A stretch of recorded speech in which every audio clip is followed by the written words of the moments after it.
Most of the time, when you hear about weird kids eating weird things, it's stuff like paste, not silica gel packets. But growing up, that's exactly what my childhood best friend Ellis would do each day. I still remember the day that we first met in grade 1. I was sitting out in the schoolyard during recess, on the one day that my mom forgot to pack me a snack.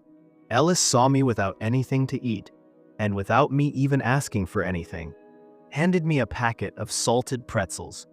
I smiled awkwardly, stuffed it in the bottom of my school bag, and then told him apologetically that I don't like pretzels. We both started laughing, and the friendship grew from there. Ellis shared a lot of interests with me, in that we were both geeky and bookish types who loved sci-fi movies and fantasy novels. We would spend hours talking with each other about our favorite fictional characters. "You know, the packet says not to eat those," I told him gingerly one lunchtime as he munched away on the moisture-absorbing silica crystals. I pointed to the print, saying, "Do not eat," on one of the synthetic sachets, which were included in most snack packaging. "It's fine," he said, tipping the sachet back into his mouth. "It's actually harmless. They only put that 'cause it's a choking hazard, and I know how to chew." Unfortunately for Ellis, his unconventional snacking habit didn't go unnoticed in our grade. It didn't take for long for other students to notice him eating the silica gel packets and begin making up taunts and jeers about it. "Ew, he's eating that gross white powder stuff," laughed one bully, standing over poor Ellis. "What a freak." "Yeah, Martian boy, do they eat gel packets back on your home planet?" A girl laughed, waving her hand in front of his glasses. "I made some science chemicals in the chem lab today. You should drink those too, nerd," jeered another bully, gawping at the discarded preservative sachet. This continued over the years of our friendship, befalling Ellis several times a week. They would come over and start giving him hell the second they saw one of those small blue gel packets being pulled out a lunchbox. Ellis was also much nerdier looking than myself, with thick glasses and a wispy frame, which further added to him being targeted. But despite all this abuse, Ellis wasn't swayed from his maligned habit. He kept eating those silica gel pouches, chewing them more anxiously, scarfing them down before the bullies saw, or consuming them secretly in the bathroom. Each time that the bullies came over to degrade my best friend, I would avert my gaze, make myself quiet, and try not to attract their attention as they laid into Ellis. It was clear from my behavior that I was embarrassed by my friend's eating quirk.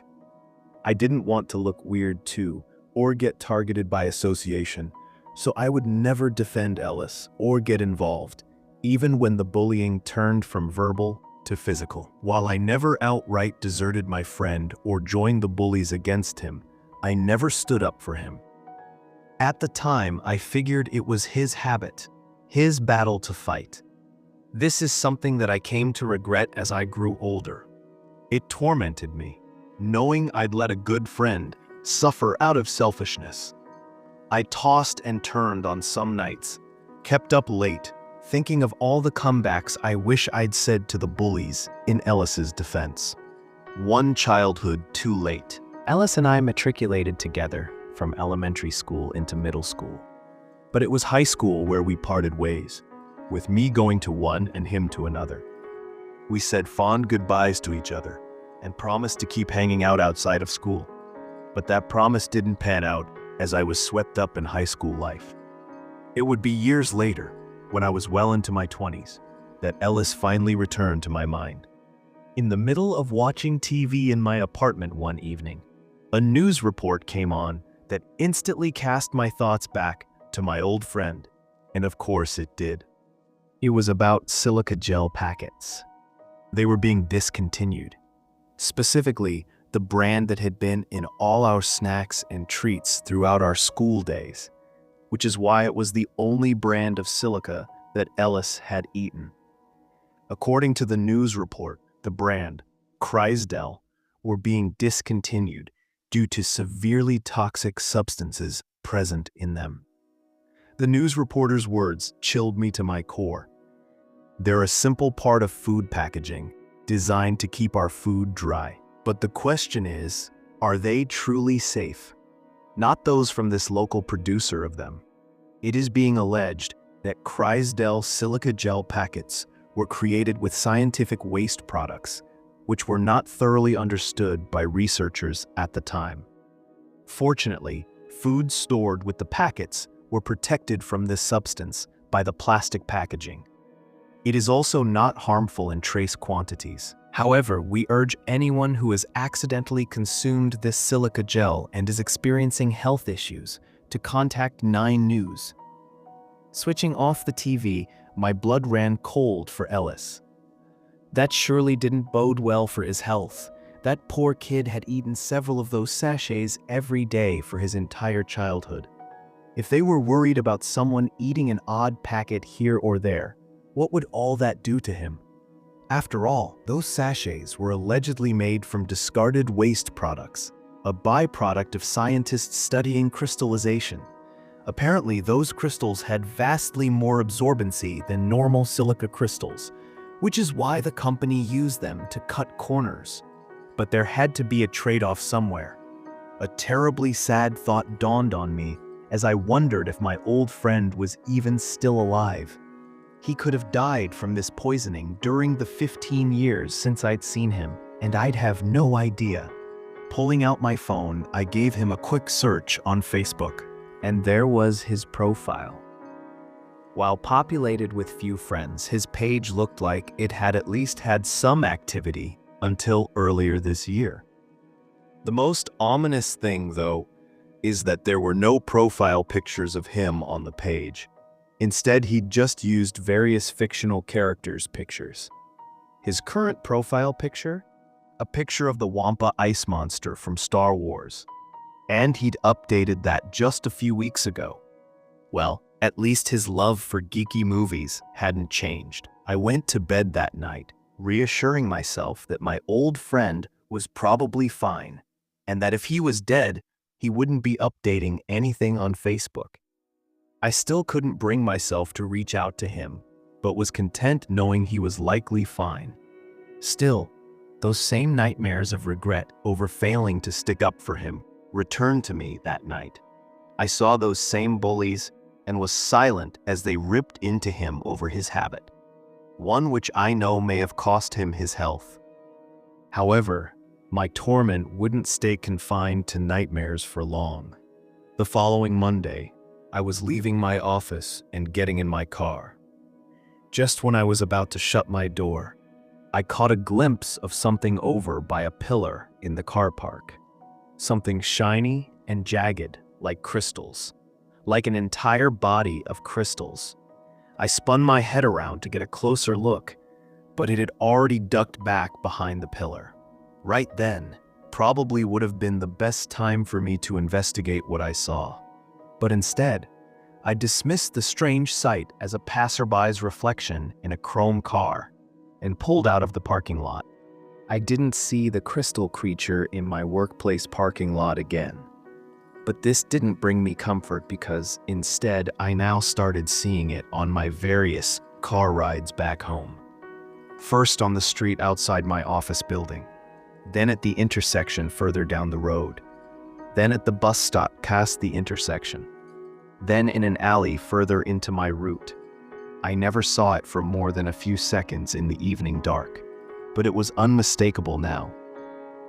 There existed some kind of stealthy humanoid creature completely encased in sharp crystals. And even worse, day by day, it was following me home.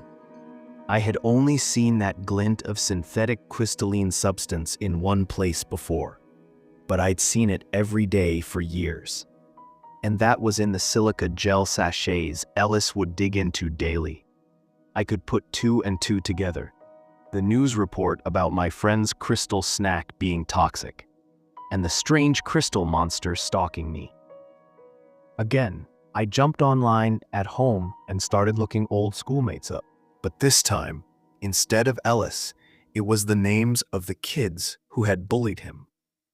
Their little gang had been made up of about 5 people, and it only now occurred to me that I hadn't heard anything concerning them for years. Searching each of their names, I was shocked to see obituaries. Roy, the leader, had been butchered in his sleep in an unsolved home invasion. Shauna, another of the crew, had suffered a similar fate, having her body ripped apart by an intruder while her family slept. One by one, I learned of each of the animalistic and brutal killings, with descriptions of the former bullies having their flesh pierced and shredded. Found on each of the bodies and in their wounds was a crystal substance. Authorities suspected it was a drug of some kind used by a junkie assailant. I knew instead that it had come from the jagged limbs of the killer itself. I also now knew one more thing, that the creature that had done these killings, my old buddy, had one final target it was coming to kill. He wanted revenge against me for not standing up for him. Helplessness could have consumed me at that moment, but I fought to keep myself rational and calm. Ellis had only killed its targets while they were in bed sleeping, I recalled.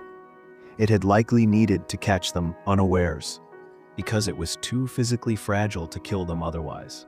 If Ellis came anywhere near me while I was awake, I would have the power to injure, or, if need be, kill him. It hurt me to think about my old pal like that, but I wasn't going to let him savage me while I slept, interrupt my guilty nightmares about him with a real one. That night, I reinforced the door to my apartment with multiple locks and a security alarm. I also made the doorman aware of a deformed intruder, which may attempt to force its way up to my apartment, leaving out the part about it being a literal crystal monster, of course. Finally, I left a baseball bat near my bedside table. One hit from that would turn my vengeful, monstrified friend into a pile of glass. I don't know how I managed to doze off that night, knowing what lay outside, coming to kill me. But I somehow did, revisiting my standard regretful dreams. This time, I was one of the bullies, joining in on insulting Ellis. In his eyes, I might as well have been. Suddenly, I was startled awake by the sound of a cupboard door slamming. It was my closet door. I looked up, eyes groggy in the lamplight, and finally saw him up close. Ellis. The creature was horrific, composed of flesh worked into numerous white crystal shards jutting from his body at all angles, as if he'd been frozen in ice stalactites. But these would never melt off. Underneath the translucent white, I saw nothing of his long encased original body.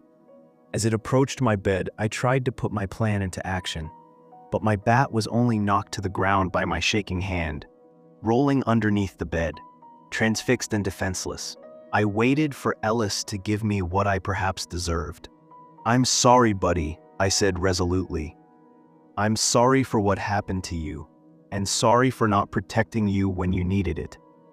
The crystal creature barely registered my words, instead reaching underneath the bed. Was he going to bludgeon me with my own bat?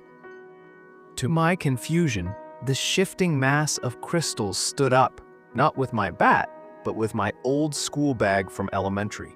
I'd held on to that for years out of sentimentality. Realization began to dawn on me as its jagged hand rummaged in the bag before pulling out a very old packet of pretzels. Those sharp hands tore the packet apart with ease, scattering pretzels on the ground, and plucked it out, the last crystal's silica gel sachet in existence. I watched with awe as it shoved the sachet's contents into its mouth, like Ellis had every recess, and munched it with crystal shard teeth. This entire time, it had wanted that discontinued silica sachet, not to violently kill me like Ellis's bullies. He'd never considered me one of them after all. With his one purpose sated, this unearthly being, my friend, had mutated into shambled backwards. Then, very suddenly, it dove out of the open bedroom window it had entered through. A second later, the sound of shattering glass echoed from the ground. All that was left of him below was a mass of crystal shards and flesh chunks. I went back to sleep that night and slept well for the first time in a long time, safe and forgiven.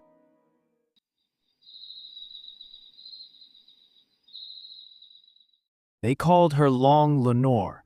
The name came from the torture she suffered when the townsfolk accused her of witchcraft.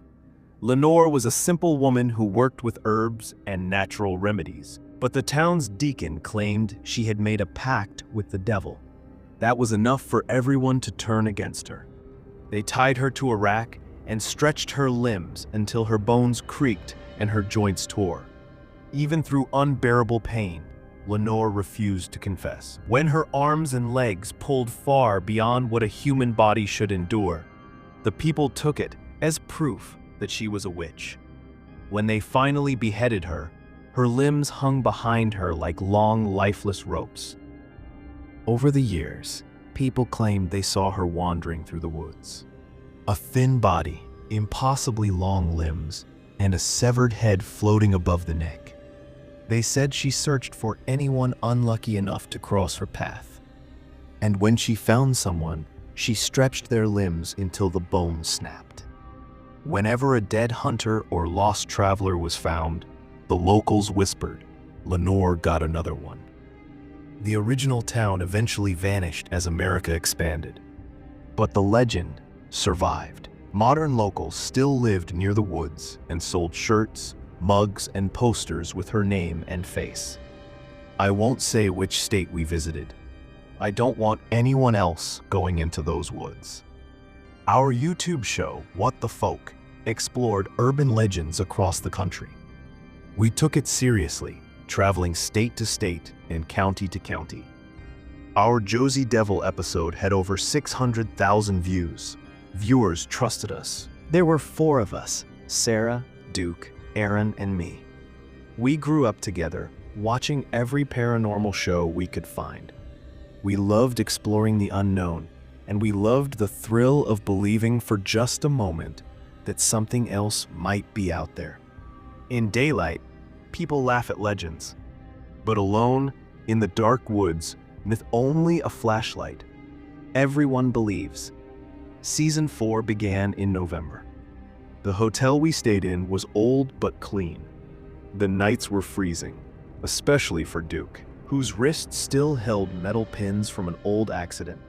He wanted a break, but Aaron pushed us to continue. Our channel was growing.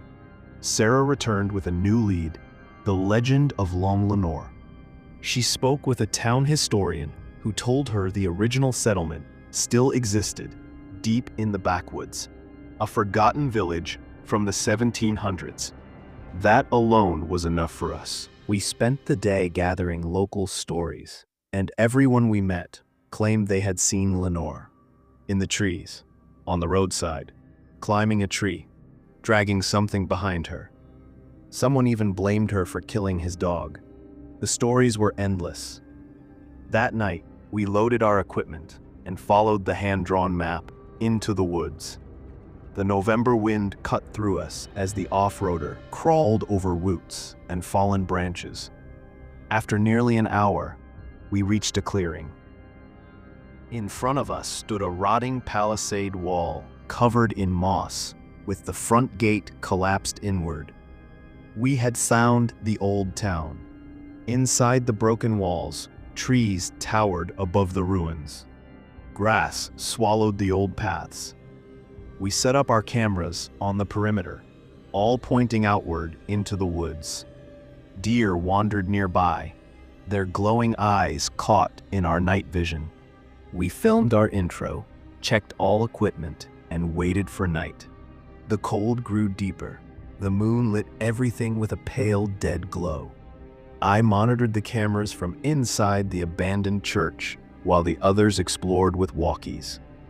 Hours passed, nothing moved. The forest was still. Then I saw something on camera A. Dark shape shifted among the trees. What looked like a tree trunk slowly bent and unfolded itself. Something tall, thin, stepped out into the moonlight, long limbs stretching, head drifting above the body, hair floating as if in water. Lenore. She had been watching us the entire time. Before I could warn the others properly, the camera feed died. Darkness swallowed the church. Then I heard Aaron scream outside, bones cracking, wet choking, horrible sounds filling the forest. I didn't move. I stayed frozen on the cold church floor while my friends were torn apart in the dark. A tall shadow grew against the wall. I turned toward a broken window. Her severed head floated inches from the glass, staring at me with a pale, milky eye. She didn't enter. Maybe the church still held some faint holiness. She simply watched me for a very long time. Then she drifted away. Later, the cameras flickered back online. On camera 2, a huge bonfire burned. My friends' bodies were thrown into it, limbs stretched until they tore, hanging by skin, or ripped apart completely. Lenore danced beside the fire, her long arms swaying slowly, her hair rising and falling like smoke. She danced until sunrise. When morning came, I ran. I left the equipment behind. I left everything behind. I only wish I had taken Sarah's map. Now I'm lost. The off-roader is out of gas. I've been wandering for 2 days. My phone battery is dying. 911 can't find me. This morning, I saw her again, standing between the trees, her gray skin blending into the bark. I think tonight will be my last. To Sarah, Duke, and Aaron, I'm so sorry.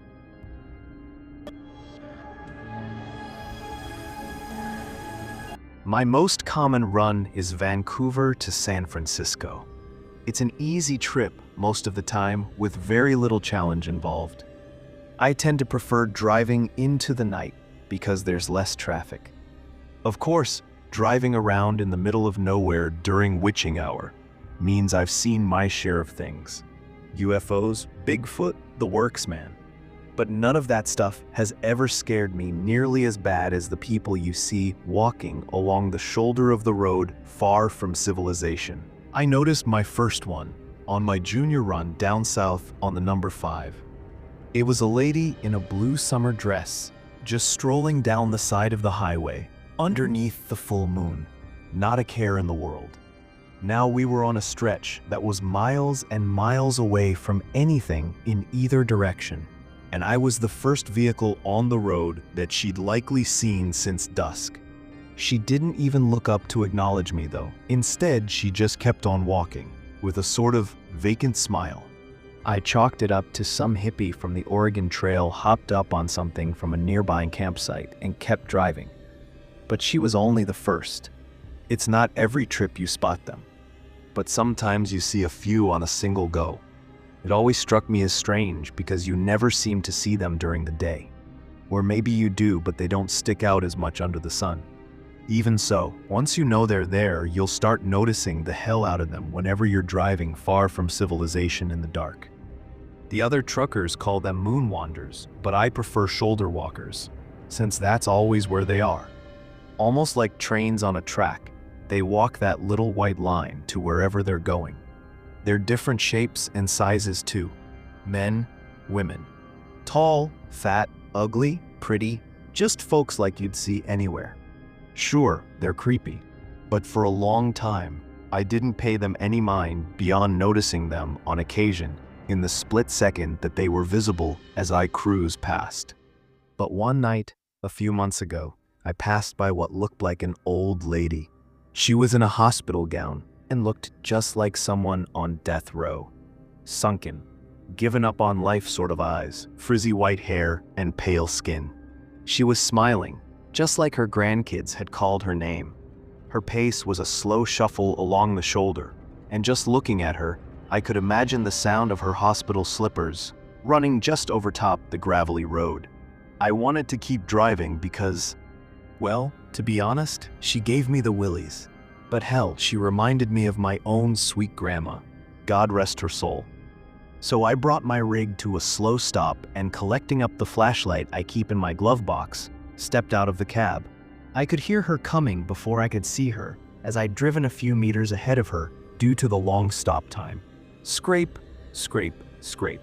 I could visualize her wrinkly feet in those hospital slippers, shuffling ever onward. Quickly, I checked the Maps app on my phone and saw that the closest town to where we were was over 50 miles. No way this old lady was walking that. Putting my phone in my jeans, I held up my flashlight and started walking towards the sound of her footfalls. Hello, ma'am? I called out, hoping that she would speak up. No such luck, just more scraping. My hairs were on edge now as I waited for her to enter into the dim light of my flashlight. I nearly cried out as the ghostly appearance came into view. Not because anything was different from before, just because she looked so much more sickly up close. Ma'am, are you okay? You're in the middle of nowhere, you know? She didn't say nothing, just kept smiling and moving steadily forward. Now my heart was beating hard. She's just senile, and she needs my help, I thought out loud, but my feet were frozen in place. They were going back to the truck, or they weren't moving at all. She was getting closer, though, and as she reached within 10 feet or so, her wrinkled hands began to reach slowly up. Her fingers wiggled in my direction, like a grandma reaching for her grandchild's face. She opened her mouth, but didn't say anything, just grinned at me with pale gums. My legs gave out, and as I fell onto my side, she reached down for me with surprising speed and dexterity. Before I knew what was going on, she had her bony fingers around my ankles, and I was getting dragged down the road. Desperately, I pulled back, but her grip was superhuman, and the addition of my weight didn't seem to slow her walk in the least. She stared down at me with those beady, sunken eyes, mouth agape in a smile. I kicked at her with all the fight I had in me, and luckily connected with her jaw. To my horror, it was like kicking solid concrete. But luckily, she let go despite having no visible injury. I crawled backwards towards the middle of the road, and she kept walking down the shoulder. Her hands fell back down to her side, and her mouth closed into a tight-lipped smile. But her gaze stayed locked on mine as she slowly shuffled out of my flashlight's beam. I waited as the scraping bit by bit faded from my ears, and after what ended up being a half hour of stunned silence, I worked up the nerve to get up and go back to my rig. No sign of the lady, but when I climbed into my cab and sped down the highway, it didn't take long to catch up with her. Her eyes were still stuck on me. They probably had been the whole time as she walked away. The last I saw of her as I gunned it away was her thin, chapped, smirking lips. According to some other guys I know, I'm the first to try and interact with a shoulder walker, and if God is good, I'll be the last. Since then, I've seen plenty more strolling down the highway in the pitch dark. I even saw a kid once. But there ain't no way I'm ever stopping again for them. And if you're smart, you won't neither. Since then, I've seen plenty more strolling down the highway in the pitch dark.